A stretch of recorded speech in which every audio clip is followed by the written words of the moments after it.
नमो भगवते वासुदेवाय।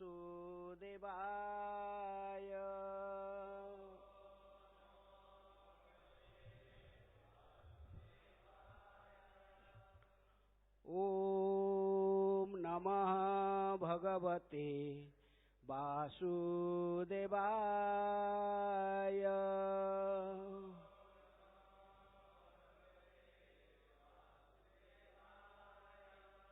ओम नमः भगवते वासुदेवाय।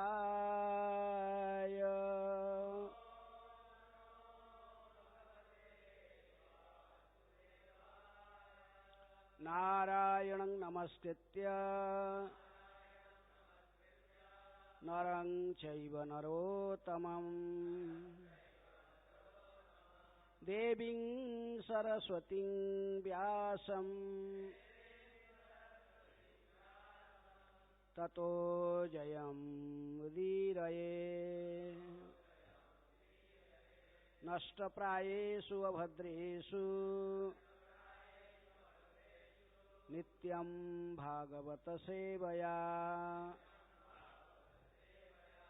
भगवते उत्तम श्लोके भक्तिर्भवति नैष्ठिके।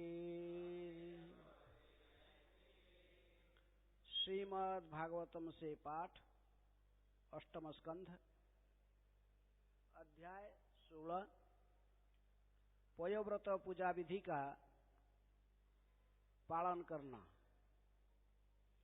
इस अध्याय के आज 23 नंबर श्लोक। आदिश तोम द्विजश्रेष्ठ विधिं तत् उपधावनम् आसु तुष्यति मे देवः चिदन्त्यः सह पुत्रकैः। आदिसत्वं द्विजश्रेष्ठ विधिं तत् उपधावनम्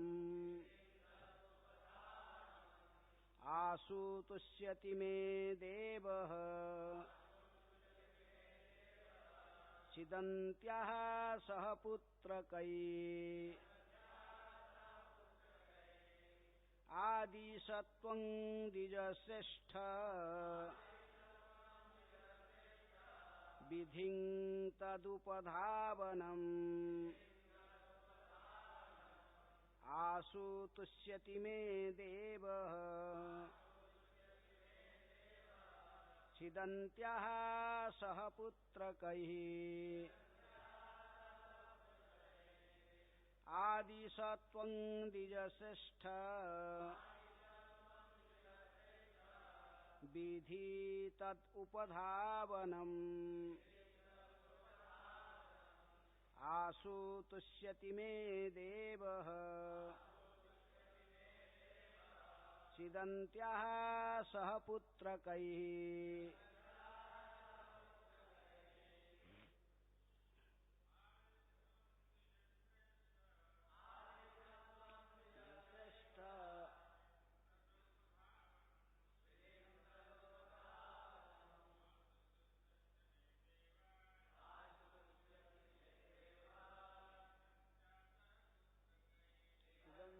सह पुत्रकैः।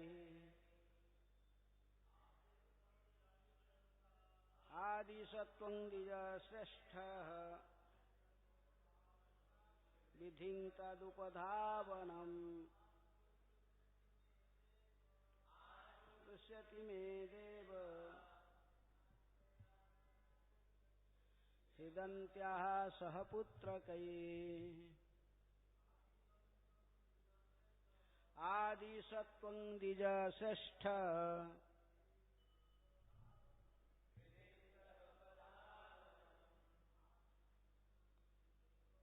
आसु तुष्यति मे देवः चिदन्त्या सह पुत्रकैः। आदिसत्त्वं द्विजषष्ठ विधिं तदुपधावनम् आसुतस्यति मे देव सिदन्त्या सह पुत्रकैः। वैष्णवी शब्दार्थ आदि स मुझे उपदेश दें। तुम हे मेरे पति द्विज श्रेष्ठ हे ब्राह्मण श्रेष्ठ विधि विधि विधानों को तत् भगवान उपधावनम पूजा की विधि आसु शीघ्र तुष्यति प्रसन्न हो जाता है मैं मुझ पर देव भगवान सिदन्त्या अब शोक करते हैं सह साथ पुत्र कई अपने सारे पुत्र देवताओं के। अनुवाद तथा तात्पर्य कृष्ण कृपा स्मृति अभय चरणारविंद भक्ति वेदांत स्वामी शिल प्रभुपाद जी के द्वारा। जगत गुरु शिल प्रभुपाद की जय। अनुवाद हे ब्राह्मण श्रेष्ठ कृपा करके मुझे भगवान की भक्ति पूर्वक पूजा की पूर्ण विधि का उपदेश दें जिससे भगवान मुझ पर तुरंत ही प्रसन्न हो जाएं और मुझे मेरे पुत्रों सहित इस अत्यंत संकटपूर्ण परिस्थिति से उबार लें। दोहराइए हे ब्राह्मण श्रेष्ठ कृपा करके मुझे भगवान की भक्ति पूर्वक पूजा की पूर्ण विधि का उपदेश दें जिससे भगवान मुझ पर तुरंत ही प्रसन्न हो जाएं और मुझे मेरे पुत्रों सहित इस अत्यंत संकटपूर्ण परिस्थिति से उबार लें। तात्पर्य कभी कभी अल्पज्ञ व्यक्ति यह पूछते हैं कि क्या आध्यात्मिक उन्नति हेतु भक्ति करने के लिए उन्हें गुरु के पास जाकर शिक्षा ग्रहण करनी चाहिए। इसका उत्तर यहाँ दिया गया है। यही क्यों भगवद गीता में भी जहाँ अर्जुन ने कृष्ण को अपना गुरु मान लिया है शिष्यस्ते अहं साधिमांग त्वांग प्रपन्नम वेदों का भी यह उपदेश है। तद्विज्ञानार्थं स गुरुम एवाभिगच्छेत यदि कोई सचमुच आध्यात्मिक जीवन में उन्नति का इच्छुक है तो उसे समुचित मार्गदर्शन के लिए गुरु बनाना चाहिए। भगवान कहते हैं कि मनुष्य को आचार्य की पूजा करनी चाहिए क्योंकि वह भगवान का प्रतिनिधि होता है। आचार्य मांग बीजानियात मनुष्य को यह अवश्य समझ लेना चाहिए। चैतन्य चरितामृत में भी कहा गया है कि गुरु भगवान का अभिव्यक्ति होता है। अतएव शास्त्र में प्राय सभी प्रमाणों तथा भक्तों के व्यावहारिक आचरण के आधार पर मनुष्य को किसी की गुरु बनाना चाहिए। अदिति ने अपने पति को अपना गुरु मान लिया जिससे वे उसका मार्गदर्शन कर सकें कि किस तरह भगवान की पूजा करके आध्यात्मिक चेतना या भक्ति में प्रगति करनी चाहिए। हरे कृष्ण। ओम अज्ञानातिमिरान्धस्य ज्ञानाञ्जन शैलाकया चक्षुरुन्मीलितं येन तस्मै श्रीगुरुवे नमः। श्रीचैतन्य मनोभीष्टं स्थापितं येन भूतले स्वयं रूपः कदा मह्यं ददाति सोपदान्तिकम्। वन्देऽहं श्रीगुरुः श्रीयुतापदकमलम् श्रीगुरून् वैष्णवांश्च श्रीरूपं साग्रजातं सहगण रघुनाथानितं तं सजीवम् साद्वैतं सावधूतं परिजनसहितं कृष्ण चैतन्यदेवम् श्रीराधा कृष्णपदान् सहगण ललिता श्रीविशाखान्वितांश्च नमो ॐ विष्णुपादाय कृष्णप्रेष्ठाय भूतले श्रीमते भक्तिवेदान्त स्वामिनिति नामिने नमस्ते सारस्वते देवे गौरवाणी प्रचारिणे निर्विशेष शून्यवादी पाश्चात्य देशतारिणी नमो महावदान्याय कृष्ण प्रेम प्रदायते कृष्णाय कृष्ण चैतन्य नामिने गौरतिशै नमः हे कृष्ण करुणा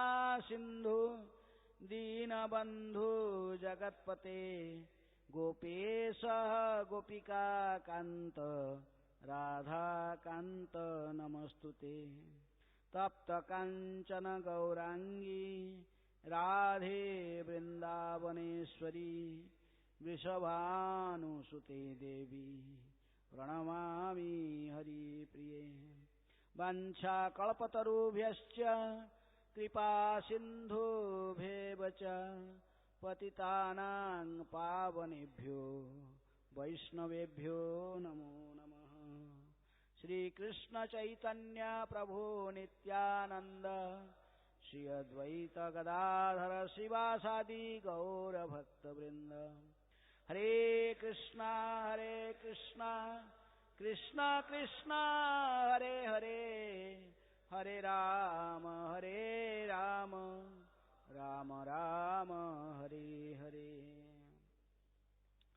आदि सत्वं द्विजश्रेष्ठ विधिं तदुपधावनम् आशुतुष्यति मे देवः सिदन्त्याः सह पुत्रकैः। हे ब्राह्मण श्रेष्ठ, कृपा करके मुझे भगवान की भक्ति पूर्वक पूजा की पूर्ण विधि का उपदेश दें, जिससे भगवान मुझ पर तुरंत ही प्रसन्न हो जाएं और मुझे मेरे पुत्रों सहित इस अत्यंत संकटपूर्ण स्थिति से उबार लें। ये कौन कह रहे और किसको कह रहे हैं? अदिति, माता अदिति कश्यप मुनि को, जो उनकी पति भी है और जिनको गुरु रूप में भी मानती है, उनको ही वो बोलती है इस श्लोक में। अब जैसे जानते हो कि देवता राक्षस तथा दैत्य, देवता दैत्य राक्षस, ये सभी के पिताजी एक ही है। कौन? कश्यप मुनि। लेकिन माताजी सो भिन्न भिन्न है। देवताओं की माताजी है अदिति। गीता में भगवान कहते कि आदित्यानं अहं विष्णु। ये अदिति के पुत्रों में से मैं कौन हूं? विष्णु। कौन? वामन देव 12 पुत्र हैं, अदिति की गर्भ से आए थे। और दिति की पुत्रों को कहते हैं, इनके दूसरे पत्नी दिति की पत्नी पुत्रों को कहते हैं दैत्य। उनकी और भी एक पत्नी थे दनु। दनु के पुत्रों को कहते हैं दानव। ये दैत्य और दानव दोनों दोस्त रहते हैं, ये दोस्ती इनके रहता है कि उनके स्वभाव ऐसा ही है। जैसे गीता में कहा गया, दैत्य के स्वभाव कैसा है? ईश्वर अहम भोगी, सिद्ध अहम, बलवान सुखी है, ऐसे सोचते हैं। लेकिन देवताओं के स्वरूप ठीक उससे विपरीत होता है।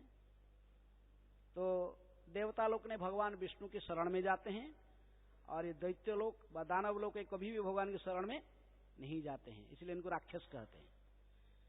किसी भी स्थिति में कोई संकट आता है, विपद आता है, ये अपने बाहुबल के ऊपर विश्वास रखते हैं, ये कभी भी भगवान विष्णु की शरण में नहीं जाते हैं। तो लेकिन कभी ये दोनों भाई भाई है, देवता और राक्षस में क्या संपर्क है? पिताजी एक ही है तो भाई भाई है ना। लेकिन फिर भी स्वर्ग के आधिपत्य के कारण ये दोनों में लड़ाई चलते रहता है। भगवान विष्णु प्रकृति में देवताओं को ही स्वर्ग की आधिपत्य प्रदान किए हैं। इन्होंने देवताओं की स्वर्ग की अधिपत्य इंद्र को ही इंद्र पद में अधिष्ठित करके ही, जो कि अदिति की पुत्र, तो स्वर्ग के शासन के दायित्व उनको दे देते हैं, देवताओं को देते हैं। देवता लोग ने प्रकृति में अच्छे बुरे विचार करके ही भगवान के निर्देशन के आधार पर चलने में संभावना रहता है, लेकिन राक्षस को कभी भी नहीं। लेकिन राक्षस लोग स्वर्ग के ऐश्वर्य को भोगने के लिए भी इच्छुक रहते हैं, इसलिए कभी कभी ये बलात्कार से अपने बाहुबल से देवताओं को भगाना चाहते। कहां से? स्वर्ग से भगाकर स्वयं इंद्र के सिंहासन में बैठने के लिए प्रत्याशी रहते व प्रयास भी करते। तो इसलिए एक बार ऐसा ही हुआ कि बलि महाराज, ये राजा थे किनकी? दैत्यों की, राक्षसों के राजा थे। यदियो भी भगवान के महान भक्त है, 12 महाजन में एक महाजन भी माने जाते हैं। कौन? बलि महाराज। लेकिन फिर भी ये भी इंद्र को भागाकर स्वर्ग को छीन लिए और स्वर्ग के राजा बन गए स्वयं। देवता लोग ने भय से सब छुप गए। अपने गुरु बृहस्पति के पूछे क्या करना चाहिए। बृहस्पति ने कहे कि देखो, अभी ये भृगुवंशी ब्राह्मण के द्वारा विशेष शक्ति इनको प्रदान की गई, ब्राह्मण लोग को ये पूजा किए, इसलिए राक्षसों के जो गुरु शुक्राचार्य बड़े प्रसन्न है। किसके प्रति? बलि महाराज के प्रति। इसलिए यह भी राज सिंहासन में बैठे हैं ब्राह्मण के आशीर्वाद लेकर, अभी आप इनको प्रसन्न नहीं कर पाओगे, सॉरी अभी इस समय आप इनको परास्त नहीं कर पाओगे, इसलिए अच्छा है कि आप छुप जाओ और सुजोग देखो। जब भी फिर ये गुरु के वही ब्राह्मण के चरण में अपराध करेंगे, फिर इनकी पतन होगा। बाद में बलि महाराज ने वही शुक्राचार्य के निर्देशन को माने नहीं, वो बड़ा कहानी है। लेकिन अभी तब तक तुम छुपे रहो। तो देवता लोग ने सब आकर मर्त्यलोक में इधर उधर सब अपने भेष को बदलाकर छुपे रहे। लेकिन माता अदिति ने अपने पुत्रों को स्वर्ग में न देखकर बड़ा दुखी हुई। चाहते थे कि मेरे पुत्रों फिर स्वर्ग के शासन करें। उनके ही पुत्रों में सभी कोई इंद्र बना, कोई राजा बना, कोई सब अलग अलग पोस्ट है ना। ये सब इंद्र, चंद्र, वरुण, वायु आदि ये सब जो पोस्ट है, एक एक डिपार्टमेंट के हेड ये देवताओं बनते हैं। आपको कोई इच्छा है कोई डिपार्टमेंट हेड बनने के लिए? इच्छा भी होता है ना भक्तों। कभी कभी जो यही साधारण राधा रासबिहारी मंदिर व कोई छोटा कोई संस्था के कई लोगों की इच्छा होता है हम भी प्रेसिडेंट बन जाए व जीवीसी बन जाए, ऐसी इच्छा होती है ना। इससे तो कई ऊंचा पद है देवताओं के जो लोग है, एक डिपार्टमेंट का अधिकारी बनना। फायर डिपार्टमेंट के अधिकारी कौन है? अग्निदेव। वायु डिपार्टमेंट, एयर डिपार्टमेंट के अधिकारी वायुदेव। और इस प्रकार अलग अलग। इंद्र कौन सा डिपार्टमेंट है उनके अंडर में? बारिश का डिपार्टमेंट है। तो इसमें सभी देवताओं की अलग अलग डिपार्टमेंट से अधिकारी है। माता अदिति चाहती थी कि मेरे पुत्र फिर वापस आ जाए और स्वर्ग की शासन करें। इसलिए लेकिन उस समय अदिति की जो पति कौन? कश्यप मुनि अनुपस्थित थे।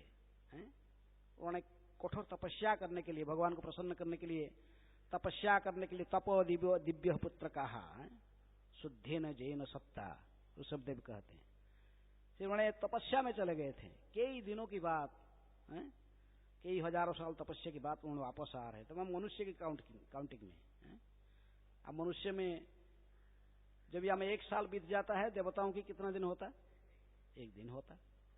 तो इसे बहुत देर। लेकिन जो कश्यप मुनि वापस आते हैं, देखते कि उनके आश्रम लगता है कि कई दिनों से सफाई नहीं किया गया। आश्रम के प्रत्येक जितने भी सदस्य सब दुखी देख रहे हैं, सभी हर्षित नहीं है, सब दुखी है। अपने पत्नी को भी इसी रूप में पाए। किसको? अदिति को। कई दिनों से कैसे विन्यास नहीं किए थे, कैसे सज्जा नहीं की थी, मलिन वस्त्र पहनी हुई थी, जमीन के ऊपर ऐसे ही जब बैठती थी, उसको देखकर पूछे, जैसे श्री राधा रास बिहारी की जय, जैसे गौर निताय की जय, सीताराम लक्ष्मण हनुमान जी की जय। पूछे तो अदिति ने अपने दुख को व्यक्त की। उन्होंने कहे कि दे मेरे पुत्रों को मैं स्वर्ग में फिर वापस देखना चाहती हूँ। ये राक्षसों ने भगा दिए मेरे पुत्रों को स्वर्ग से, बलि तथा उसकी जो चले लोग सब मिलके मेरे पुत्रों को स्वर्ग से भगा दिए। कहाँ छुपे हुए मेरे पुत्र, मैं इनको न देखकर बड़े दुखी हूं। इसलिए मैं चाहती हूं कि मेरे पुत्र फिर स्वर्ग में वापस आकर फिर स्वर्ग की शासन करें। इनको सुखी देखकर मैं भी सुखी रहूंगी। लेकिन कश्यप मुनि पहले उनको तो आत्म साक्षात्कार के मार्ग के बारे में कहे, ये सब सुख दुख इसको सहन करना चाहिए, और बहुत समझाने पर भी इसमें दुखित नहीं हो। लेकिन उनकी तो एक ही लक्ष्य था, मेरे पुत्रों को वापस आना स्वर्ग में।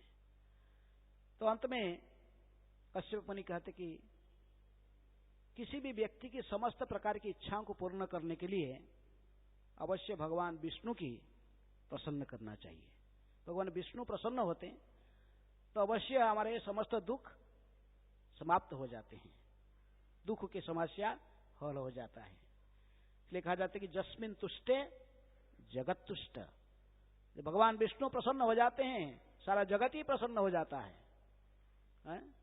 इसलिए उन्होंने अपने पत्नी को, अदिति को कहते कि आप भगवान को प्रसन्न करने के लिए कुछ उपाय करो। यदि भगवान प्रसन्न हो जाएंगे तो तुम्हारे समस्त समस्या समाधान हो जाएगी।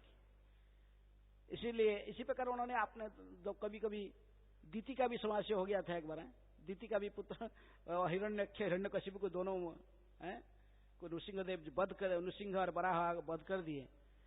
तभी उन्होंने भी इस प्रकार कश्यप मुनि को कही थी, ये इंद्र ने भगवान विष्णु को बुलाकर मेरे दोनों पुत्रों को मरवा दिया। इसलिए मैं चाहता हूं इंद्र की वध हो जाएगा, वध हो जाए, इसलिए मुझे तपस्या करना चाहिए। कुछ बुद्धि मुझे रास्ता बताइए। उनको भी उन्होंने कहा कि इसका भी उपाय है, अब भगवान को प्रसन्न कर सकोगे तो अभी समस्या होगा। कश्यप मुनि प्रत्यक्ष रूप से किसी के साथ किसको लड़ाई कराना नहीं चाहते थे। इसलिए लेकिन पुंसयन व्रत की विधि उन्होंने कहा था किसी को, दीति को। दीति ने व्रत को पालन नहीं कर पाया, विधि ठीक से पालन नहीं कर पाया। ये राक्षसों की माता अवश्य रजगुण और तमोगुण में ही है, इसलिए वो विधि को पालन करने के लिए कम से कम सत्वगुण स्थिति में रहना जरूरी है। इसलिए इन्होंने अदिति को कहे कि आप भी इस प्रकार एक व्रत धारण करो। उस व्रत के नाम आगे वर्णन की जाएगी, इसको कहते पयोव्रत। इस प्रकार अध्याय के नाम दी गई, पयोव्रत पूजा विधि का पालन करना। भगवान को प्राप्त करने की सबसे सहज और सरल उपाय बता गया। 12 दिन के अंदर ही भगवान वामन देव स्वयं उनके सामने प्रकट हो गए इस पयोव्रत को पालन करने के कारण। प्रभुपाद जी तात्पर्य में लिखते हैं कि पयो का अर्थ क्या? दूध। दूध पीकर व्रत रखना। फाल्गुन महीना की शुक्ल पक्ष के प्रतिपद से लेकर कब तक? द्वादशी तक है। तो भी ये व्रत धारण करने से ही वामन देव को प्राप्त हो। 12 दिन में हम सोचते कि ध्रुव महाराज सबसे जल्दी भगवान को प्राप्त कर लिए 6 महीना में। नहीं, पयोव्रत धारण करके माता अदिति ने वामन देव को साक्षात दर्शन कर लिए। कितने दिन में? 12 दिन में। तो इसलिए इसकी पहले की घटना है। तो उन्होंने पूछ रहे, अभी व्रत धारण नहीं की, लेकिन उन्होंने अपने पति को जिज्ञासा करती कि आदि सत्वं द्विज श्रेष्ठ, मुझे आदेश कीजिए, आप समस्त ब्राह्मणों में सर्वश्रेष्ठ माने जाते हैं। कौन? कश्यप मुनि। तो इसलिए उन्होंने कहते कि आप तो सर्वश्रेष्ठ, समस्त ब्राह्मणों में आपको सर्वश्रेष्ठ माना जाता है। कश्यप मुनि किसके पुत्र हैं? किसके पुत्र? कश्यप, मरीचि के पुत्र, ब्रह्मा जी के ग्रैंडसन है। ब्रह्मा जी के पुत्र मरीचि, फिर उनके पुत्र है कश्यप। तो कहते कि आप ब्राह्मण के श्रेष्ठ है, क्योंकि ब्रह्मा जी के पोता है तो ब्राह्मण है। आप समस्त ब्राह्मणों में से सर्वोत्तम हो, इसीलिए मुझे विधि उपधावन, मुझे उस विधि का उपदेश कीजिए जिस विधि से मैं भगवान हरि को प्रसन्न कर पाऊंगी। आपने कहे कि भगवान भरी को प्रसन्न करने से सारे समस्या की हल हो जाता है। तब हे ब्राह्मण श्रेष्ठ, मुझे कृपा करके उस व्रत के विधि को बताइए, जिस विधि से, जिस व्रत पालन करने से मैं भगवान को प्रसन्न कर पाऊंगी। आशु तुष्यति में देव सिदंत्या सहपुत्र का, जिसी व्रत को धारण करने से, आशु का अर्थ क्या? जल्दी से जल्दी है। आशु तुष्यति, प्रसन्न हो जाएंगे। कौन प्रसन्न हो जाएगा? देव, भगवान विष्णु। जिस व्रत को धारण करने से जल्दी भगवान विष्णु प्रसन्न हो जाएंगे और मेरा समस्त इच्छा को पूर्ण करेंगे। सिदंत्या सहपुत्र कई, प्रसन्न, और मुझे मेरे पुत्र सहित इस अत्यंत संकटपूर्ण परिस्थिति से मुझे उबार लेंगे। ऐसे ही व्रत की विधि मुझे बताइए। ये भक्त भगवान कहते कई रूप में मेरी शरण में आते, कई 4 प्रकार के भक्त शरण में आते हैं। चतुर्विध भजते माम जना सुकृति न अर्जुन, अर्थ अर्थार्थी जिज्ञासु ज्ञानी च भरतर्षभ। यहां पर मां अदिति की कैटेगरी कौन सा है? अर्थ विपदग्रस्त होकर भगवान को पुकार रहे हैं।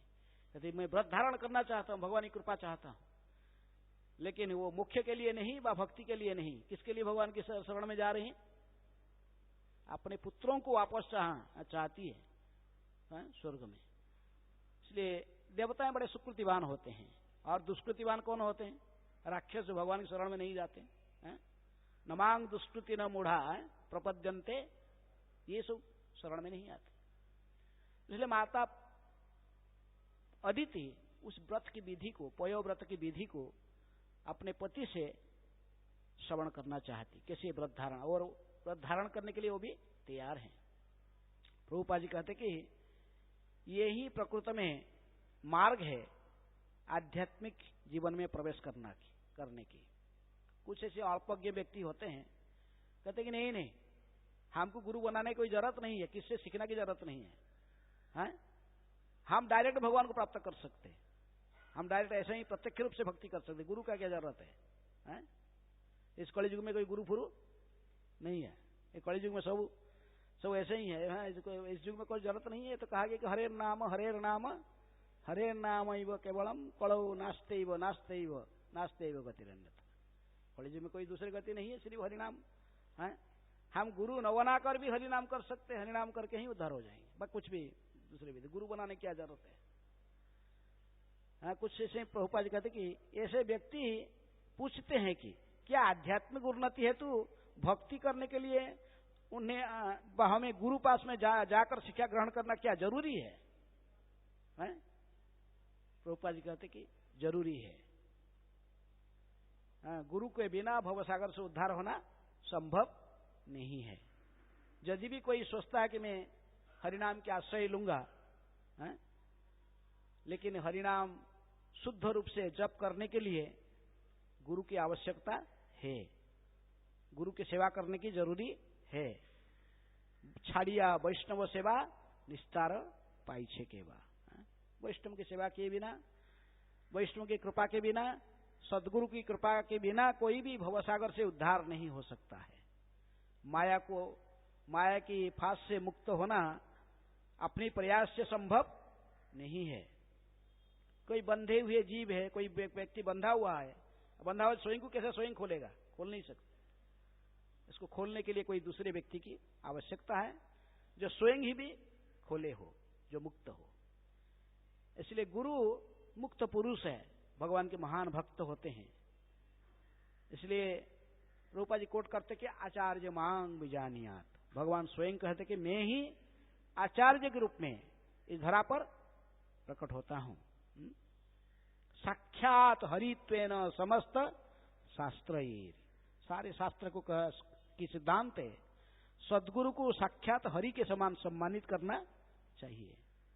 यदि ये गुरु स्वयं भगवान नहीं कहता, लेकिन उसको भगवान के समान सम्मान देने की, वो सम्मान प्राप्त करने के योग्य है, क्योंकि वो भगवान को अति प्रिय है। किंतु प्रभुर्ज्य प्रिय एव तस्य, भगवान हरि की अत्यंत प्रिय है।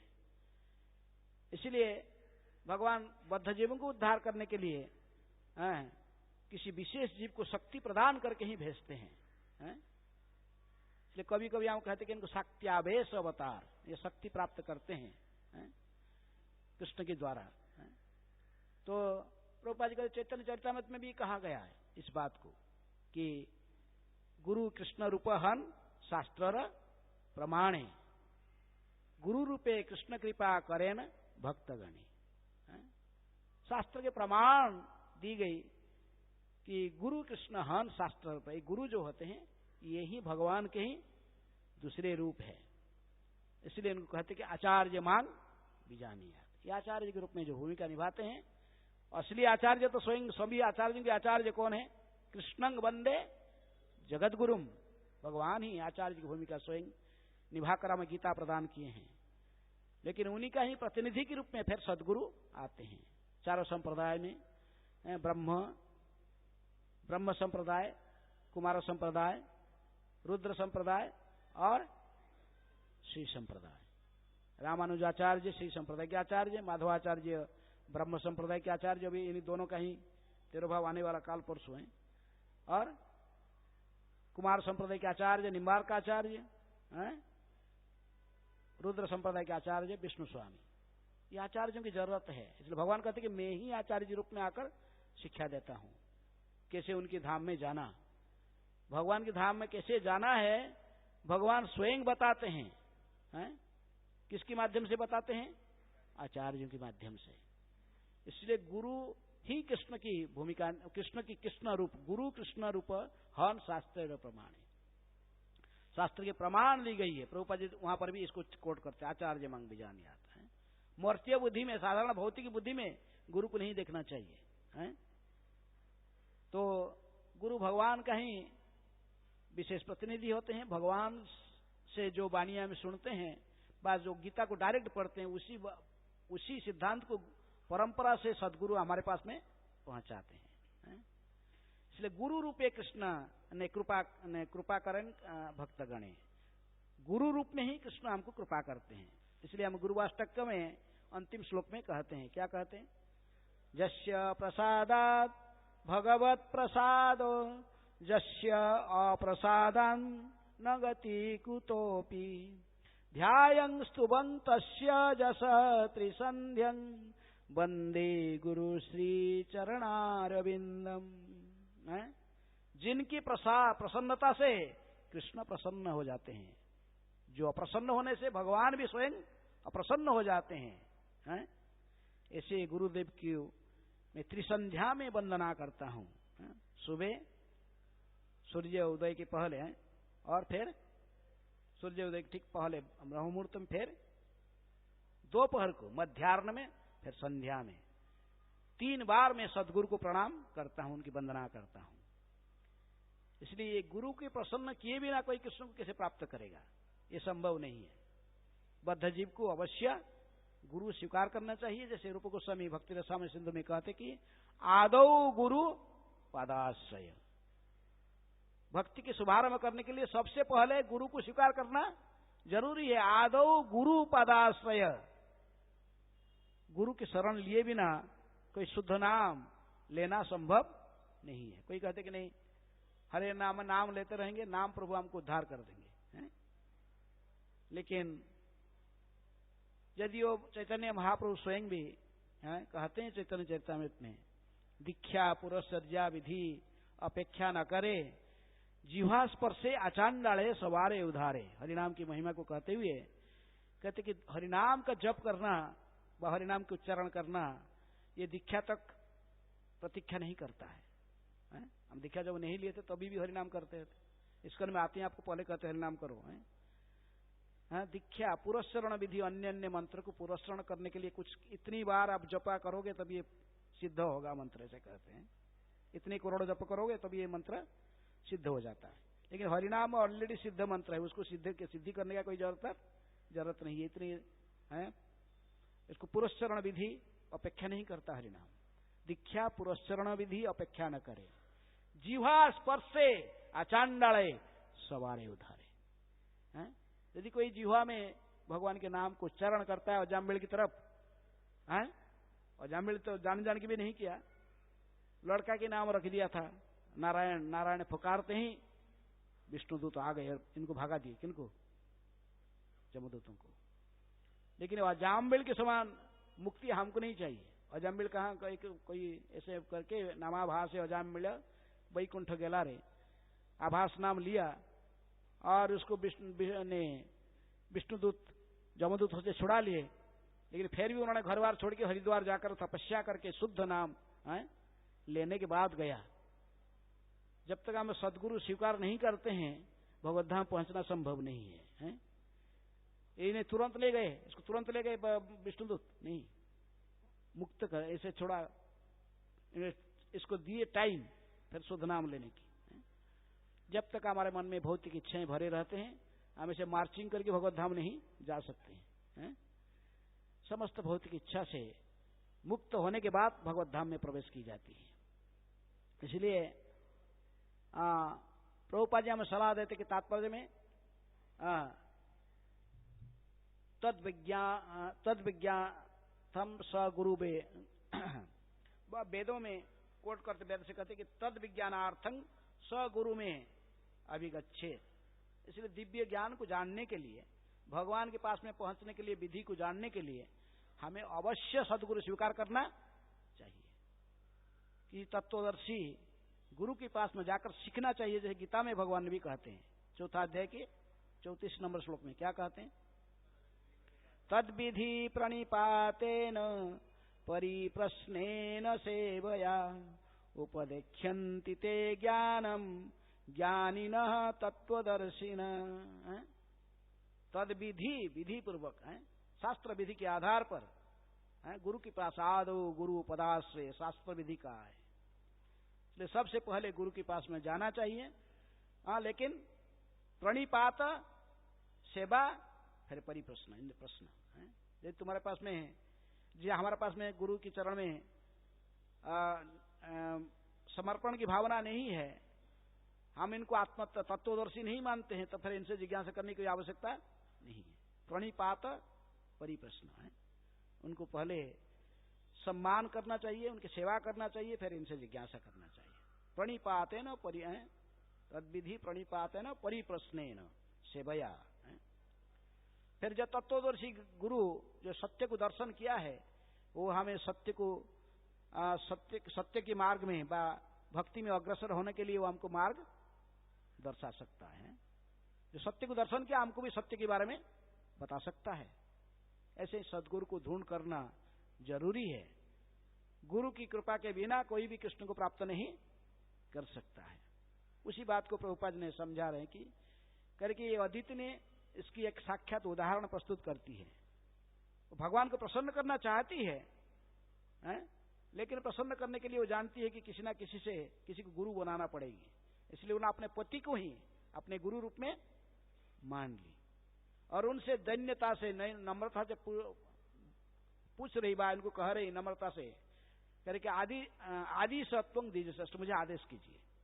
प्रभुपाद ने गीता के श्लोक भी कोट करते हैं, दूसरे अध्याय की 7 नंबर श्लोक, जिसमें अर्जुन ने कहा था भगवान को, क्या कहा था? शिष्यस्ते अहं साधिमांग त्वांग कार्पण्य देश पहत स्वभाव। वो कहा कि मैं बड़ा मोहित हो गया हूं, लेकिन हे प्रभु आप मुझे अभी शिष्य के रूप में स्वीकार कर लो। शिष्यस्ते अहं साधिमांग त्वांग प्रपन्न। इसलिए जब भी अर्जुन शिष्य की भूमिका निभाया तभी भगवान ने गुरु की भूमिका निभाकर इसको सब गीता के ज्ञान प्रदान किए। नहीं तो पहले तो सोते सखा के रूप में संबंध था, और जब तक ये गुरु के रूप में भगवान स्वीकार नहीं किया भगवान ने कुछ नहीं बोलते थे, चुपचाप सुनते थे, केवल बोलता था अर्जुन, सुनते थे। लेकिन देखिए कि भगवान कुछ भी नहीं बोल रहे हैं तो फिर बोला कि कुछ गड़बड़ी है, तो बोला ठीक है मैं आपको गुरु रूप में स्वीकार करता हूं, अभी आप मुझे उपदेश दीजिए क्या करना चाहिए क्या नहीं करना चाहिए। भौतिक बुद्धि के कारण इंद्रिय तृप्ति की भावना में मैं फंसे हुआ हूं, मेरे मति विचलित हो रहा है, क्या करना क्या नहीं करना मेरे समझ में नहीं आ रहा, इसलिए मैं आपको गुरु रूप में स्वीकार किया हूं। शिष्यस्ते अहं साधिमांग त्वं प्रपन्न। जब तक हम किसी को गुरु रूप में स्वीकार नहीं करेंगे तो हमको उपदेश कैसे मिलेगा? भक्ति में प्रगति करने के लिए हमको कोई उपदेश कौन देगा? इसलिए गुरु की जरूरत है, दीक्षा गुरु या शिक्षा गुरु है। दोनों को कृष्णदास कविराज गोस्वामी कहते कि दोनों को समान स्तर के सम्मान देना चाहिए। शिक्षा गुरु शास्त्र की शिक्षा देता है और दीक्षा गुरु मंत्र दीक्षा से हमको दीक्षित करते हैं। लेकिन दोनों की भूमिका हमारे आध्यात्मिक जीवन में अति महत्वपूर्ण है। शिक्षा जैसे कृष्णदास कविराज गोस्वामी चैतन्य चरितामृत के प्रत्येक अध्याय के अंत में लिखते हैं कि रूप रघुनाथ पदे रहु मोर आस चैतन्य चरितामृत कहे कृष्णदास। रूप रघुनाथ उनके दीक्षा गुरु नहीं थे, लेकिन फिर भी उनको वंदना करते हैं क्योंकि उन्हीं की कृपा से सारे शास्त्र के ज्ञान उनको प्राप्त हुई, शास्त्र के सिद्धांत को उन्होंने समझ पाए। इसलिए दोनों की ही जरूरी है। लेकिन फिर भी दीक्षा गुरु जो मंत्र दीक्षा देते हैं, हरिनाम की दीक्षा हमको देते हैं, बात में गायत्री दीक्षा, वो भी श्रेष्ठ, क्योंकि वो हमारी जमींदारी लेते हैं हमको भगवत धाम लेकर पहुंचाने में। दीक्षा गुरु एक ही होता है, शिक्षा गुरु अनेक होते हैं, कई हो सकता है। लेकिन जिनसे हम दीक्षा व शिक्षा प्राप्त करते हैं इनको अवश्य सम्मान करना चाहिए। इसलिए हमें यदि आध्यात्मिक उन्नति करना चाहते हैं, प्रभुपाद जी हमें सलाह देते कि हमें अवश्य एक आध्यात्मिक गुरु स्वीकार करना चाहिए, दीक्षा गुरु तथा शिक्षा गुरु। लेकिन जहां पर गुरु की शब्द उपयोग की जाती है वो गोस्वामी होता है, गोदास नहीं होता है। गुरु अवश्य उपदेशामृत का पहला श्लोकों को जीवन में उचार लेना चाहिए। क्या? वाचो वेगम मानस क्रोध वेगम जीवा वेगम उदर उपस्थ वेगम एतान वेगान जो विषहेत धीर सर्वाम अपिमाम पृथ्वीं शिष्यात। सारे विश्व में शिष्य बनाने के लिए योग्य है, जो वाणी के वेग को, मन की मांगों को, क्रोध की क्रियाओं को, जीवा उदर तथा उपस्थ के वेग को संयमित करके रखा है। अर्थात जो गोस्वामी के पद पर है वही व्यक्ति गुरु बनने की योग्य है, चाहे दीक्षा गुरु हो या शिक्षा गुरु हो। गुरु शब्द लगता तो इसको जानना चाहिए भी ये गोस्वामी होना चाहिए। हम कभी कभी हमारे कोई काउंसलर होता है, कोई हमको थोड़ा उपदेश देता है, हम उसको गुरु मान लेते हैं। वो केवल मार्गदर्शक गुरु होता है, वो उसको शिक्षा गुरु नहीं कह सकते, पूरा गुरु शब्द वहां नहीं लगेगा, मार्गदर्शक है। अभी कोई आप पूछोगे बॉम्बे में आप दिल्ली जाना चाहते हो, कोई व्यक्ति केवल सुना है दिल्ली कैसे जाना चाहिए, फ्लाइट में बैठो चला जाए, वो तो इसलिए बता देगा आपको, बोला यहाँ पर ऐसे जाओ, बॉम्बे एयरपोर्ट में जाओ, ये फ्लाइट में बैठ जाओ, पहुंच जाओगे। बट ट्रेन में इस ट्रेन में जाओ, अगस्त क्रांति में राजधानी कई ट्रेन जा रहा है, उसे बैठ के चले जाओ, पहुंच जाओगे। वो मार्ग बता सकता है, लेकिन वो खुद गया नहीं है। मार्गदर्शक गुरु होते हैं, वो स्वयं नहीं गया भगवत धाम के बारे में, उसको कोई नॉलेज मैंने प्रत्यक्ष नॉलेज नहीं है, वो गया नहीं उधर, लेकिन सुना है ऐसा ही है। तो सुना है, आपको बता दिया, लेकिन वो स्वयं अभी तक भगवत धाम जाने के लिए भी योग्य नहीं बना। तो ऐसे व्यक्ति को कभी कभी मार्गदर्शक गुरु होते, मार्ग हम बताते, कोई भक्त डायरेक्टर होता है कोई है। लेकिन गुरु शब्द जहां पर लगेगा, शिक्षा गुरु या दीक्षा गुरु, वो अवश्य क्या होना चाहिए? गोस्वामी होना चाहिए। गोस्वामी हुए बिना कोई गुरु के पद निभा नहीं सकता। भगवान के शुद्ध भक्त होना चाहिए और गोस्वामी होना चाहिए। इसलिए रूप गोस्वामी उपदेशामृत के पहला श्लोक में कहते गुरु की क्या योग्यता होना चाहिए। तो इसलिए हमें ऐसे ही गुरु को ढूंढ करके ही किसी गोस्वामी जो कि भगवान के महान भक्त है, तो उनको आचार्य रूप में व गुरु रूप में स्वीकार करके उनसे अवश्य भगवत धाम प्राप्त करने के मार्ग को जानना चाहिए। उनके निर्देशन में भक्ति की विधियों को हमें अभ्यास करना चाहिए, वो हमको सिखाते हैं। हमारी स्थिति को जानकर हमें कैसे भगवत धाम जाना है, मार्ग को स्तर स्तर लेकर हमको वहां तक पहुंचाने के लिए बताते हैं। तो इसीलिए प्रभुपाद जी कहते कि हमें जानना चाहिए कि यदि आध्यात्मिक उन्नति करना चाहते हैं तो अवश्य गुरु स्वीकार करना चाहिए।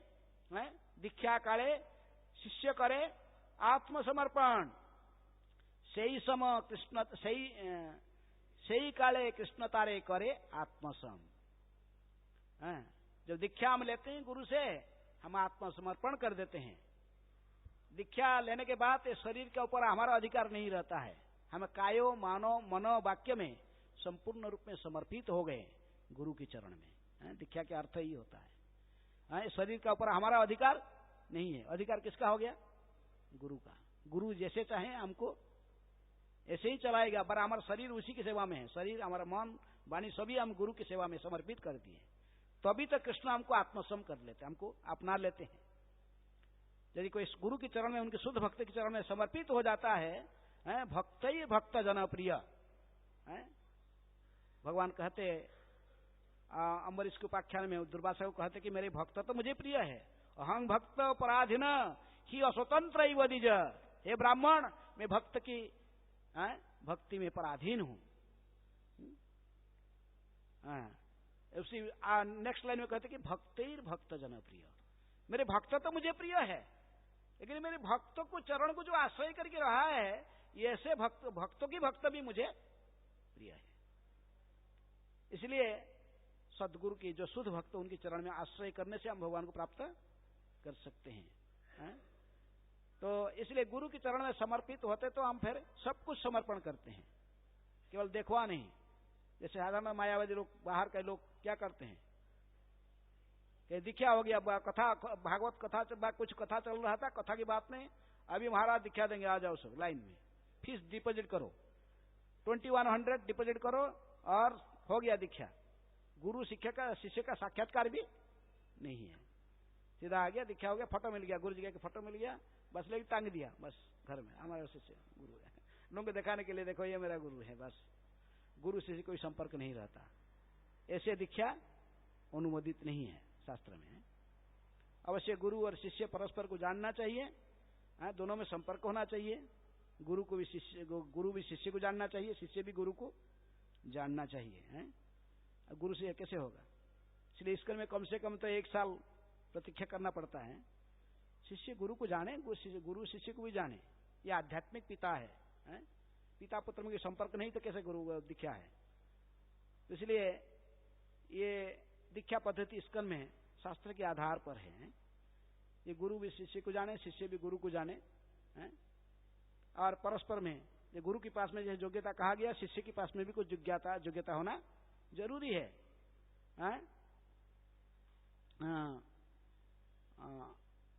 ब्रह्मचर्य समय च दमेन च, गुरु को भी ब्रह्मचर्य पालन करना, इंद्रिय संयमता, मन की संयमता, गुरु को स्वीकार करना चाहिए। गुरु के आदेश को पालन करने के लिए तैयार रहना चाहिए। गुरु यदि शिष्य है तो क्या, जो शासन में रहता है उसको शिष्य कहते। इसलिए एक बार कोई किसी को गुरु बनाता है तो बाद में इसको और अधिकार नहीं है तो उनके तर्क करने के लिए है। इसलिए गुरु चुनने के पहले हमारा अधिकार है गुरु को देखना, भाई उनके पास में प्रकृति में गोस्वामी है कि नहीं, भगवान के भक्त है कि नहीं, ये मुझे भगवत धाम पहुंचाने के लिए योग्य है कि नहीं। भेड़ के न्याय नहीं होना चाहिए। भेड़ का न्याय क्या जानते हो?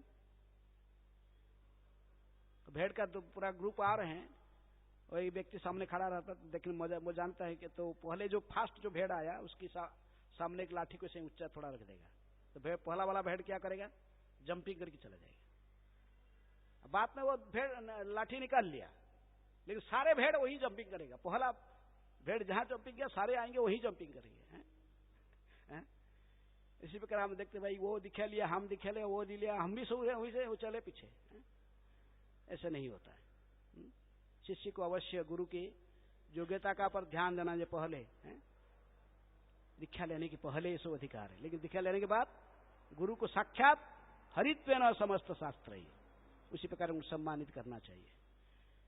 इसलिए प्रभुपाद जी हमें समझा रहे कि अवश्य आध्यात्मिक जीवन में यदि आप प्रवेश करना चाहते हो, आध्यात्मिक उन्नति करना चाहते हो, गुरु स्वीकार करना जरूरी और गुरु के चरण में आत्मसमर्पण करना चाहिए। इसलिए भगवान चैतन्य महाप्रभु भी सनातन गोस्वामी को डांटे थे। कहां? पुरी में। कि सनातन गोस्वामी के शरीर में सो घाव हो गया था, जो ब्रज से जा रहे थे पुरी मार्ग में, लेकिन महाप्रभु बार बार आकर उनको आलिंगन करते थे। किनको? सनातन गोस्वामी। अच्छा नहीं लगता था उनके शरीर में गंदे चीज सब महाप्रभु के शरीर में लगता था। प्लान कर रहे थे कि ये शरीर भगवान की सेवा में नहीं लग रहा है और उनको भी कष्ट दे रहा है, इसलिए मैं शरीर को अवश्य अगले आने वाला जो रथ यात्रा है, रथ के सामने सो जाऊंगा, मेरे ऊपर रथ चले जाएगा, बात समाप्त हो जाएगा शरीर। लेकिन भगवान तो अंतर्यामी थे, चैतन्य महाप्रभु उन्होंने दूसरे दिन जब हरिदास ठाकुर के पास में ये रहते थे, आए, हरिदास को लक्ष्य करी कहे, देखो हरिदास, ये सनातन की कैसे बुद्धि है? ये रामकली में मुझे आत्मसमर्पण किया था, मैं इसको अपने शिष्य रूप में स्वीकार किया था, तभी मैंने इसके नाम चेंज किया था। किससे? साकर मल्लिक से इसको सनातन नाम दिया था। और इसने अभी देखो शरीर को नष्ट करना चाहता है। शरीर उसका कहां रहा? दीक्षा लिया तो ये शरीर मेरा हो गया। सनातन के शरीर को माध्यम बनाकर मैं कितने सारे कार्य करने के प्लान बनाया हूं। लुप्त तीर्थ को उद्धार करना, वृंदावन में मदन मोहन को प्रकट कराना, कितने शास्त्रों को लिखना, हरिभक्ति विलास आदि, बृहद भागवतामृत ग्रंथ आदि, इनको माध्यम करेंगे, उसमें लिखाऊंगा शास्त्र की कितनी कितनी सेवा के लिए, कृष्ण की सेवा के लिए, इस सनातन के शरीर को उपयोग करने के लिए मैं कितनी प्लान बनाया। और इसने मुझे बिना बोले छुपा कर मुझे शरीर को नष्ट कर देना चाहता है। इसकी अधिकार कहां है? दीक्षा काले शिष्य करे आत्मसमर्पण। इसलिए जानना चाहिए कि ये गुरु की पूर्ण अधिकार है हमारे शरीर को उपयोग करने के लिए। किसकी सेवा में? कृष्ण की सेवा में। इसीलिए हम गुरु स्वीकार किए हैं। प्रभुपाद जी, गुरु के आदेश के बिना कभी भी, गुरु की कृपा के बिना भगवान को प्राप्त करना संभव नहीं है। जो ऐसा ही चिंतन करता है प्रकृति में अधम है। इसलिए प्रभुपाद कहते कि अदिति ने अपने पति को अपना गुरु मान लिया, जिससे वे अपना मार्गदर्शन कर सकें कि किस तरह भगवान की पूजा करके आध्यात्मिक चेतना या भक्ति में प्रगति करनी चाहिए। गुरु के पास में इसीलिए जाना चाहिए, उनको इसी संबंधित आत्म साक्षात्कार के संबंधित प्रश्न पूछना चाहिए। गुरु को नहीं पूछना चाहिए कि मेरा बिजनेस कैसे ठीक चलेगा, हमारा बिजनेस कैसे ठीक, पैसा कैसे मिलेगा।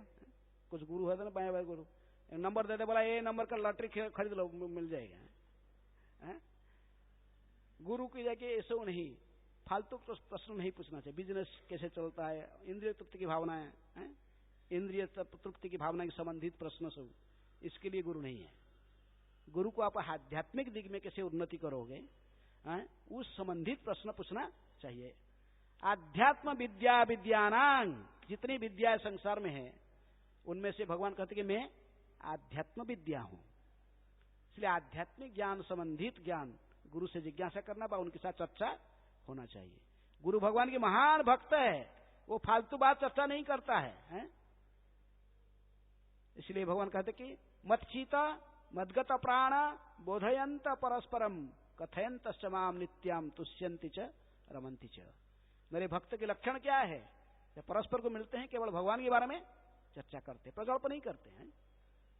अभी वो क्रिकेट का न्यूज किया है, वो फिल्म न्यूज किया है, उधर का न्यूज किया है, ये सब चर्चा गुरु, लेकिन गुरु के साथ नहीं करना। गुरु केवल आपका आध्यात्मिक ज्ञान के बारे में चर्चा कर, भगवान के संबंधित है। मदगत जो भगवान के चरण संपूर्ण शरणागत, मत्चीत मदगत प्राण। सदगुरु की मति सदा कृष्ण के चरण में लगा रहता है, उनकी जीवन काल संपूर्ण रूप में भगवान की सेवा में समर्पित रहता है। मच्चित मदगत प्राण। और कोई भी उनके पास में आता है तो केवल भगवान के बारे में वो चर्चा करते हैं, दिव्य ज्ञान के बारे में ही, कृष्ण के बारे में चर्चा करते हैं। बोधयन कथयन तस्माम नित्याम, सदा उन कृष्ण के बारे में बातचीत करने में, जन्म कर्म चमे दिव्यंग, इसी की चर्चा करने में लगे रहते हैं। ऐसे ही सदगुरु को अवश्य स्वीकार करना चाहिए और उनकी सेवा करना चाहिए। उनकी प्रसन्नता से ही कृष्ण प्रसन्न होते हैं, यही जीवन का सिद्धि है। आज ऐसे ही महाभागवत महाजन, एक महान वैष्णव की भी आज क्या है, आज क्या कहते, भीष्माष्टमी, भीष्मदेव के भी आज विशेष पुण्य तिथि है, उनके आविर्भाव है। इसलिए हम उनकी भी सम्मानित करना चाहिए। विशेष में जो ब्रह्मचारी रहते हैं, रहना चाहते हैं, भीष्मदेव को आदर्श को देखना चाहिए। भीष्म प्रतिज्ञा, महाभारत में इनकी इतिहास के बारे में बताया गया। ये स्वर्ग में 8 वसु है, 8 वसु में से ये एक वसु थे। कौन? भीष्मदेव। ये 8 वसु एक बार भ्रमण करते करते ये मर्त्यलोक में आए और वशिष्ठ मुनि के आश्रम में पहुंचे। वशिष्ठ मुनि के आश्रम में एक कामधेनु रहता था, उसके लिए विश्वामित्र का भी साथ झगड़ा हुआ तभी। तो ये भी जब आ गए देखे कि ये विश फुलफिलिंग काउ, समस्त प्रकार की इच्छा को पूर्ण करने वाले ये गाय इनके पास में है।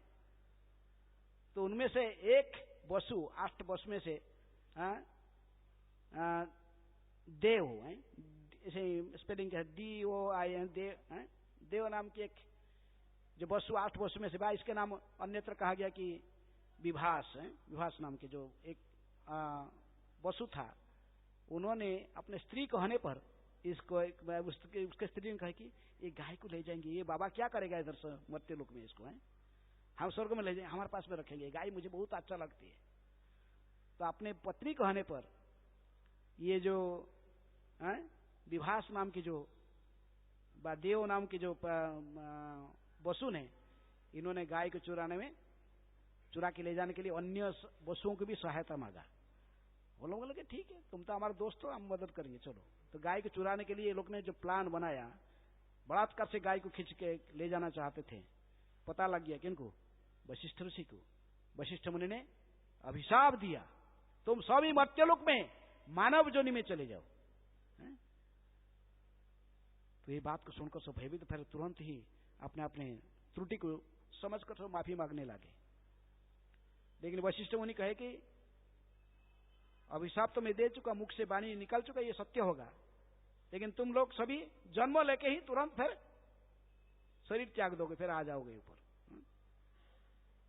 लेकिन ये जो विशेष जो वसु है, जिसने विशेष रूप में स्वयं प्लान करके गाय को चुराना चाहता था प्रैक्टिकली, प्रत्यक्ष रूप से, उसी को अवश्य दीर्घ समय तक रहना पड़ेगा। कहां? मर्त्यलोक में, मनुष्य जोनि में। तो ऐसे कई वर्णन आता कि इनको सहायता करने के लिए उसमें गंगा देवी ने राजी हो गई, क्योंकि गंगा देवी भी वैकुंठ लोक से, वैकुंठ में ये भगवान विष्णु की पत्नी थी, लक्ष्मी, सरस्वती और गंगा। लेकिन विष्णु और सरस्वती में सरस्वती और गंगा में झगड़ा होने के कारण भगवान ने इनको नीचे भेज दिए। वैकुंठ में कोई झगड़ा नहीं चलता है, लक्ष्मी रह गए, लेकिन ये दोनों आए। तो इसलिए इनको भी मर्त्यलोक में आना था। किनको? गंगा को। तो गंगा जी इनको सहायता, जो इनके दुख देखकर सहायता करने चाहिए। इसलिए प्रकृति में ये गंगा जी फिर बाद में जब आके शांतनु को अपने पति रूप स्वीकार करते हैं, और यही शर्त रखती हैं गंगा ने, जो मेरे कार्यकलाप में आप कोई बाधा नहीं देना। जिस दिन मुझे पूछोगे मैं क्यों ऐसा कर रहा हूं, ऐसा ही कर रही हूं, तब उसी दिन मैं आपको त्याग दूंगा। आप मेरी अपमानित करोगे, मैं आपको त्याग दूंगा। शांतनु और गंगा दोनों की पति पत्नी के रूप में रहे थे, लेकिन जैसे प्रतिश्रुति था, ये गंगा के पुत्र के रूप में यही सब वसु लोग ने जन्म ले रहे थे, एक एक करके आ रहे थे। तो जाने के पहले से ही वशिष्ठ मुनि कहते, जन्म की बात तुम्हारी मृत्यु हो जाएगी। कैसे मृत्यु होगा? जन्म लेते ही गंगा ने इनको एक एक लेकर फेंक देती थी। कहां? गंगा में विसर्जन करते, मृत्यु हो जाता था बच्चों का।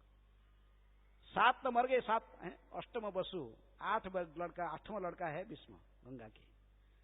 ये जो 8वां शांतनु और गंगा के पुत्र 8वां लड़का, और सहन नहीं कर पाए शांतनु। ये पहले से ही मैंने ये निर्णय है कि ये दीर्घ समय रहेंगे मर्त्यलोक में। इनको ले गंगा में भसाने के समय शांतनु ने कहे कि ए गांगी क्या कर रही? गंगा से गांगी समझ गए, बोले कि ठीक हो गया, अभी रखो। वो तो सब रहस्य को जानती थी। कौन? गंगा। ये 7 वसुओं की उद्धार कर दी, वो सब चले गए स्वर्ग में। लेकिन ये अष्टम वसु, जो कि देव नाम की वसुबा, जो विभास नाम की वसु था, वो रह गया। यही बने कौन? इनके बचपन के नाम क्या रहा? देवव्रत नाम से ये प्रसिद्ध हुए। शांतनु की पुत्र के रूप में बड़े प्रसिद्ध। लेकिन गंगा तो चले गए छोड़ के, गंगा चले गए, तो ये अपने पिताजी के पास रहे, शांतनु के पास। लेकिन जब इनके, ये तो राजा है, क्षत्रिय राजा कोई बैचलर नहीं रहता है, राजा को अवश्य गृहस्थ आश्रम में आना पड़ता है। तो गंगा चले गई, तो शांतनु बड़े दुखी होकर फिर ढूंढ रहे, ऐसे घूमते घूमते मछुआरा की कन्या सत्यवती के प्रति आकृष्ट हो गए। ये सत्यवती पहले पराशर मुनि की औरस को धारण करके ही व्यासदेव को भी जन्म दी थी। क्योंकि पराशर मुनि की आशीर्वाद थी कि इसके घर में, यदि वो कैवर्त कन्या थी, लेकिन उसकी शरीर से पद्मगंध सदा विशेष सुगंध सदा सर्वत्र फैल रही थी। इसलिए जब शांतनु ने भ्रमण करते करते मत्स्य कन्या में ये जो देखे सत्यवती की, उसकी विशेष सौंदर्यता और उनके शरीर की इतनी अद्भुत सुगंध को में आकर्षित होकर इन्होंने उसको पत्नी बनाने के लिए चाहे। लेकिन सत्यवती के पिताजी ने कहा कि नहीं, जो मछुआरा था वो कहा कि नहीं, आपका तो पहले एक बड़ा लड़का है, कौन, देवव्रत है, और आप फिर तो राज सिंहासन के अधिकारी वही बन जाएगा। मेरे लड़कियों से जो पुत्र जो जन्म होंगे इनको तो कुछ नहीं मिलने वाला, मैंने नहीं दूंगा। यदि मेरी पुत्री की गर्भ से जो संतान जन्म होगा वो हस्तिनापुर के सिंहासन में बैठने के लिए अधिकारी बनेगा, तो अभी मैं दूंगा शादी। बड़ा समस्या हो गया। लेकिन देवव्रत के प्रति असीम स्नेह होने के कारण वो डिसीजन में राजी नहीं होते थे शांतनु, लेकिन बड़े दुखी रहते थे, सदा को चिंतित रहते थे। भीष्मदेव ने देखे कि पिताजी इतने चिंतित क्यों हैं। अन्य मंत्रियों से सलाह करके समझ गए कि पिताजी उसी की लड़की को चाहते हैं। किसको? सत्यवती को शादी करना चाहते हैं, लेकिन शर्त है कि सत्यवती की गर्भ से जो संतान जन्म होगा वही हस्तिनापुर के सिंहासन में बैठेगा। भीष्मदेव ने स्वयं गए मछुआरा के पास, कैवर्त के पास, कहे कि मैं प्रतिज्ञा करता हूं मैं हस्तिनापुर के सिंहासन में कभी नहीं बैठूंगा, तुम्हारे लड़की की गर्भ से जो संतान जन्म होगा वही हस्तिनापुर के अधिकारी बनेगा। कि अरे तुम नहीं बैठोगे, लेकिन तुम्हारे जो लड़का होगा फिर वो युद्ध करके कर पाए, वो फिर क्लेम करेगा सिंहासन है। इसलिए भीष्मदेव ने प्रतिज्ञा की कि मैं शादी नहीं करूंगा, मैं आजीवन ब्रह्मचारी रहूंगा। इसका कहते भीष्म प्रतिज्ञा है। पूरे लाइफ टाइम सेलिब्रेट ब्रह्मचर्य पालन करूंगा। मैं शादी करूंगा नहीं करूंगा तो मेरे संतान कहां से आएगा। इसलिए अपने पिताजी को प्रसन्न करने के लिए भीष्मदेव ने प्रतिज्ञा लिया, उसी से वो राजी हो गई है। कैवर्त कन्या सत्यवती की शादी फिर शांतनु के साथ हो गया, और उनसे फिर चित्रंगदा और विचित्र वीर्य दो पुत्र आए। किससे? सत्यवती की गर्भ से, शांतनु की ओर से जन्म हुए। लेकिन चित्रंगदा एक गंधर्व का नाम भी था चित्रंगदा, और ये इसके नाम जो चित्रंगदा रख दिए तो कहे कि तू चित्रंगदा मेरा नाम क्यों रखा, चेंज कर तेरे नाम। गंधर्व से आके चैलेंज दिया, दो चित्रंगदा नहीं रहेंगे। लेकिन ये जो राजी नहीं हुए, लड़ाई करो मेरे साथ। लड़ाई हुआ, कई सालों के बाद में फिर इनकी मृत्यु हो गया। किसका? विचित्र वीर्य बड़ा भाई का, चित्रंगदा का मृत्यु होने के बाद विचित्र वीर्य फिर राज्य में राजा बने, हस्तिनापुर के सिंहासन के ऊपर बैठे। भीष्मदेव ने पहले से ही प्रतिज्ञा ये वचन दिए थे, मैं हस्तिनापुर के सिंहासन में जो भी बैठेगा उसको अवश्य सदा रक्षा करूंगा। अब विचित्र वीर्य के इतना पराक्रम नहीं था कि वो काशीराज की कन्याओं को शादी करना चाहते थे, मन में इच्छा था, लेकिन वो राजा महाराजाओं के साथ में लड़ाई करके उसको प्राप्त करना संभव नहीं था। स्वयंवर सभा में जाएंगे और इसके गले में जो माला डालेंगे अंबा अंबिका अंबालिका, इनको विश्वास नहीं था। इसलिए अपने भाई की इच्छा को जानते हुए भीष्मदेव ने गए चैलेंज लेकर, स्वयंवर सभा से ही तीन को उठा के लेके आए। काशीराज के तीन पुत्री को, अंबा अंबिका अंबालिका को उठा के सीधे लेके आए। जैसे कोई भेड़ियों की भेड़ की क्या झुंड में कोई शेर पकड़कर, शेर घुसकर किसको उठा के लेके जाता है। सारे स्वयं पर देखे, हर सालों ने आए, सालों महारथी थे वो भी आए। इन बहुत आसान से भीष्मदेव इनको परास्त करके भागा दिए। सालों ने चाहते थे किसको शादी करने के लिए? अंबा को। जब भीष्मदेव ने तीनों को लेकर आए, तीनों लड़की, काशीराज की तीनों लड़की की, वो अंबा ने कहा कि मेरे पहले से संपर्क हो चुका किसके साथ? सालों को मैं शादी करना चाहता हूं। भीष्मदेव ने दोनों जो दो लड़की थे, अंबिका अंबालिका, इनको तो शादी करा दी किसकी साथ? विचित्र वीर्य के साथ।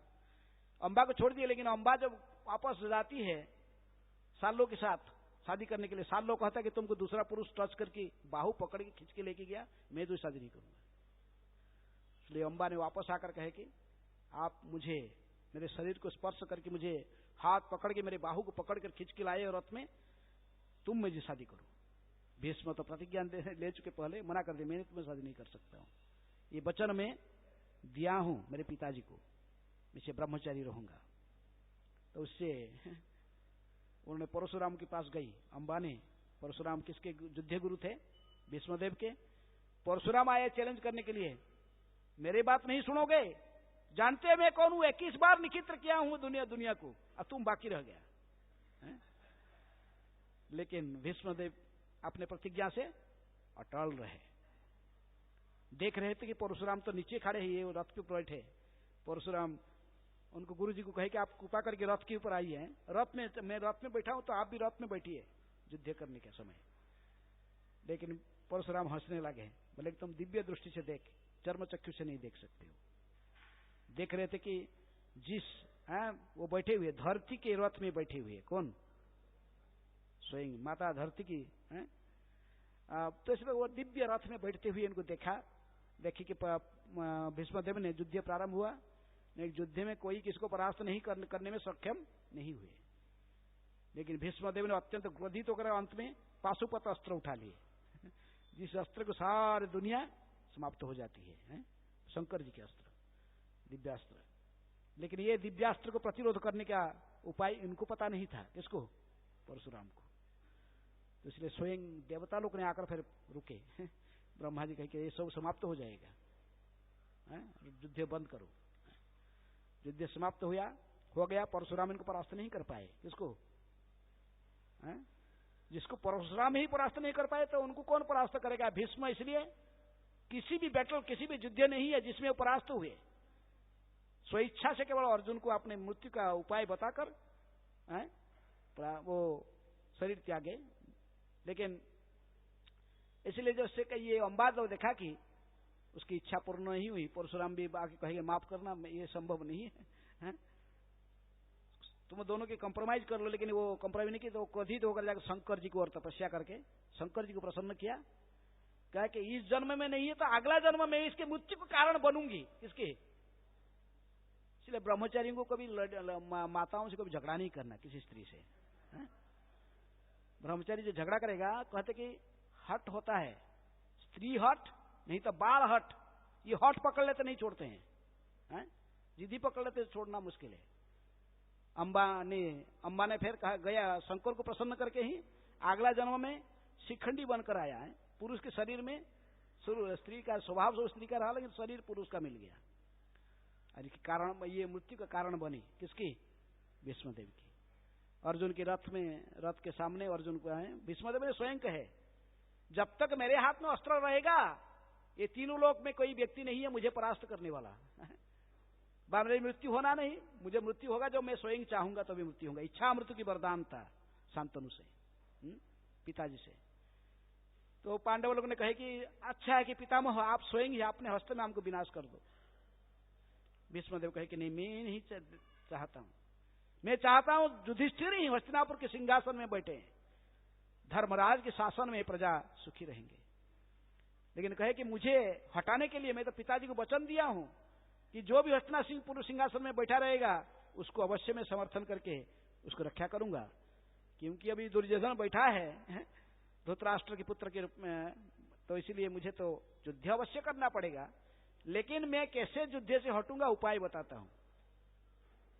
भीष्मदेव कालज्ञ थे, महाजन जानते थे कि ये शिखंडी आई उसके लिए, कि शिखंडी को लाकर अर्जुन के रथ में खड़ा कर दो। अर्जुन के सामने जो शिखंडी को मैं देखूंगा कभी भी अस्त्र धारण, क्योंकि क्षत्रिय योद्धा उसके समकक्ष योद्धा कोई सामने होगा तभी युद्ध करता है। इसलिए भीष्मदेव ने जो शिखंडी को देखे अर्जुन के सामने तो बाण चलाना बंद कर दिए, धनुष और तीर रख दिए। इसलिए अर्जुन ने शिखंडी के पीछे खड़ा हो कि तीर चलाते चलाते भीष्मदेव को सरसज्जा में शायित की। अर्जुन नहीं करना चाहता था, लेकिन भगवान कहते कि अरे अर्जुन, इसने ही अन्याय युद्ध में भाग लेकर किसको वध किया था? ये सभी सप्तरथी मिलकर तेरे पुत्र अभिमन्यु को वध किए थे, मत छोड़। तो इस प्रकार भीष्मदेव की महाप्रयाण हुआ। किसकी सज्जा, किसकी तीरों में से? अर्जुन की तीरों बाणों की सज्जा में शायित हो रह गए। और इसी प्रकार लेकिन पहले खुश थे, प्रसन्न थे। दुर्योधन लेकर पानी जो मांगते थे लोटा में पानी लेकर देना चाहता था अर्जुन को, कौन? दुर्योधन। और पूरा बाणों की सज्जा में तो शरीर था लेकिन सिर ऐसा ही नीचे झुक रहा था, इसलिए कहे कोई पिलो चाहिए सोचकर दुर्योधन बड़ा बड़ा पिलो लेके देता था से। भीष्मदेव ने कोई मूर्ख वीर को ऐसा ही युद्ध क्षेत्र में ऐसे पिलो किसी अर्जुन को देखे तो अर्जुन दोनों तीर को ऐसा ही छंद कर रख दिया, बीच में सिर रखे। अर्जुन ने दिव्यास्त्र प्रयोग करके माता गंगा को प्रकट कराई। गंगा जल डायरेक्ट जाकर उनके मुख में गिरी। किसके?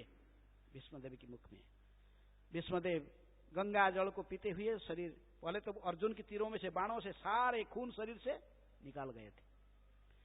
जब वे भगवान श्री कृष्ण ने पांचों पांडवों को लेकर भीष्मदेव की सज्जा पर पहुंचाए, जो बाण सज्जा के पास, तभी भीष्मदेव के मुख से हितोपदेश सुनने के लिए उन्होंने किसको कहा? पांडवों को कहे। और युधिष्ठिर को इन्होंने हितोपदेश दे रहे थे। तभी एक व्यक्ति हंस रही थी, वो सुनने के लिए तैयार नहीं थी। कौन? द्रौपदी। बोले बड़े नीति उपदेश दे रहे, और मेरे को जो वो विवसन कर रहा था, कौन? बुरी सभा में मेरे केस पकड़ खींच रहा था दुशासन, इनके उपदेश कहां था? भीष्मदेव ने तभी द्रौपदी की तरफ देखकर बोले कि बेटी, समझ रही हूं क्यों तुम हंस रही हो, लेकिन उस समय में विवश था, लेकिन दुर्योधन के अन्न खाने के कारण मेरे शरीर में जो खून था सो पापार्ण में इस खून बना हुआ था। मेरे हिताहित ज्ञान उस समय बुद्धि समाप्त हो चुका था। इसलिए विषय अन्न खाइले मलिन है मन, मलिन मन हईले न हे कृष्णेर स्मरण।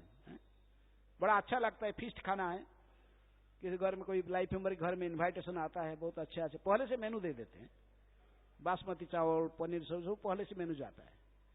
लेकिन विषय का अन्न खाने से हमारा मन कलुषित हो जाता है, भीष्मदेव स्वयं कहे। लेकिन अर्जुन ने मेरी बड़े उपकार की है। इन्होंने ये बाणों के सज्जा, बाणों मेरे ऊपर बार बार तीर को प्रयोग करके मेरे शरीर से जितनी भी दुर्योधन के पाप अन्न में खाया हुआ खून को सब बाहर निकाल दिया। और इन्होंने ही माता गंगा को लाकर मेरे मुख में डायरेक्ट डाली है। ये गंगा जल पी के मैं संपूर्ण चेतना मेरी शुद्ध हो चुका है, इसीलिए मैं उपदेश देने के अभी योग्य हूं। इसलिए भीष्मदेव फिर उपदेश दे, फिर द्रौपदी सुनने लगी। युधिष्ठिर महाराज ने डांटे द्रौपदी को, तो फिर वो बैठे। इसलिए महाजन है, भगवान ने इनकी मुखारबिंद से युधिष्ठिर महाराज जो उपदेश दिए थे भागवत की, प्रथम स्कंद में इसके बहुत सुंदर वर्णन है। इसके साथ साथ आज जो भारतवर्ष में कहीं भी लोग विष्णु सहस्रनाम को पाठ करते हैं, ये विष्णु सहस्रनाम किसकी मुख से निश्रित हुआ है? भीष्मदेव की मुख से। जैसे उनकी इच्छा था भगवान को निहारते हुए, सामने देखते हुए, जैसे जो इच्छा था किनकी? हरिदास ठाकुर की। हृदय धरि मु तब कमल चरण, नयने हेरिबु तब चांद बदन, मुखे उच्चारि मु कृष्ण चैतन्य नाम, एई मत इच्छा मोर छाड़ी मु पराण। हरिदास ठाकुर की इच्छा था कि हे गौरांग, आपके चरण कमल को हृदय में धारण करते हुए, आपके मुखारबिंद को निहारते हुए, आपके नाम को मुख से बार बार उच्चारण करते हुए कृष्ण चैतन्य कृष्ण चैतन्य कृष्ण चैतन्य जैसे मेरे शरीर छूट जाए। उसी प्रकार भीष्म की स्थिति, भीष्मदेव के मन में भी ऐसा ही इच्छा था। भगवान के मुखारबिंद को निहारते हुए, चरण कमल को हृदय में धारण करते हुए, उनके नाम बार बार उच्चारण करते हुए शरीर जैसे छूट जाए। इसलिए भगवान ने उनकी इच्छा जानते हुए अंतिम समय में उनके पास में उपस्थित रहे। कृष्ण भगवान श्री कृष्ण के मुखारबिंद को निहारते हुए, चरण कमल को हृदय में धारण करते, बार बार भगवान के नाम उच्चारण करते, विष्णु सहस्र नाम उच्चारण करते हुए, भगवान के नाम उच्चारण करते करते शरीर छोड़ दिया, क्योंकि इच्छा मृत्यु था। इनको ऐसा कोई मार नहीं सकता, किसी भी अस्त्र से इनको वो जब स्वयं इच्छा करेंगे तभी इनकी मृत्यु होगा। इसी प्रकार भीष्मदेव यदि वो मूल रूप में एक अष्टवसु के रूप में थे, लेकिन उन्होंने महान आचार्य के बाद एक महान भागवत, महाभागवत वैष्णव बने। गंगा पुत्र भीष्म 12 महाजन में से एक महाजन माने जाते हैं। उनकी मार्गदर्शन करना, उनकी शिक्षाओं को पढ़ना, मनन करना और जीवन में उतारना, ये अवश्य हम सभी के कर्तव्य है। महाजन जेन गतस्य पंथा। भीष्मदेव की जय। जगत गुरु शिल प्रभुपाद की जय। ग्रंथराज श्रीमद् भागवतम की जय। निताय गौर प्रेमानंदे। हरि हरि बोल। हरे कृष्ण।